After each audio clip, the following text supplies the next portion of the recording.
यहाँ पर बात भी हुई और कुछ मसाइल हैं उसके बारे में वो चर्चा करना चाहते थे, तो मैंने भी उसमें आके उसमें शरीक हो गया।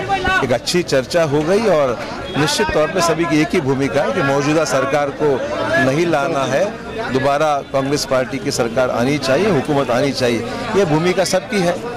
उसमें मुझे लगता नहीं कोई इश्यूज़ है। एमएलए टिकट माइनॉरिटी को मिलना चाहिए, ये मांग तो है, मैं तो उसका इनकार नहीं करूंगा। किस तरीके से हम कामयाब हो सकते हैं इसके बारे में हम लोग चंद लोगों से बात करेंगे।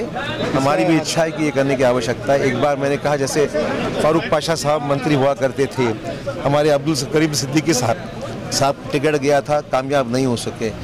पिछली बार कांग्रेस का नुमाइंदा गिर गया इसलिए कि मुसलमानों की वोट तकसीम हो गई, ये सब इश्यूज उसमें आए थे। रिस्क लेने में क्या इशू है? तो रिस्क लेने में रिस्क सरकार साहब जो सिलोट से है वो 20% में आ सकती है। वही तो कह रहा हूँ ना मैं, ऐसा है कि उसी लिए मेरा हमारे दोस्तों से यही मैंने कहा है कि जरा ताल्लुकात बढ़ाइए, कोशिश करिए, तो हम भी उसमें मदद करने की भूमिका है। आज मैं इस विषय पे ज़्यादा यहाँ पर चर्चा नहीं करना चाहूँ क्योंकि कोड ऑफ कंडक्ट लगा हुआ है, चुनाव सामने है, तो आज मैं इसके बारे में बात नहीं करूँगा। पर दिल से ज़रूर इच्छा है कि माइनॉरिटी को कहीं ना कहीं जगह देनी चाहिए। कॉरपोरेशन में तो है, 24 लोग टिकट दिए थे, 22 चुन कर आए, तो कॉरपोरेशन में है। महाराष्ट्र में वजाद मिर्ज़ा को परसों ही हम लोगों ने MLC बनाया यवतमाल से, तो प्रयास है हमारा। नांदेड़ की लोगों की डिमांड जो है वो सही है। लेकिन देखो भाई, नांदेड़ की पहचान मैं हूँ और मेरी पहचान नांदेड़ है, ये समझता हूँ।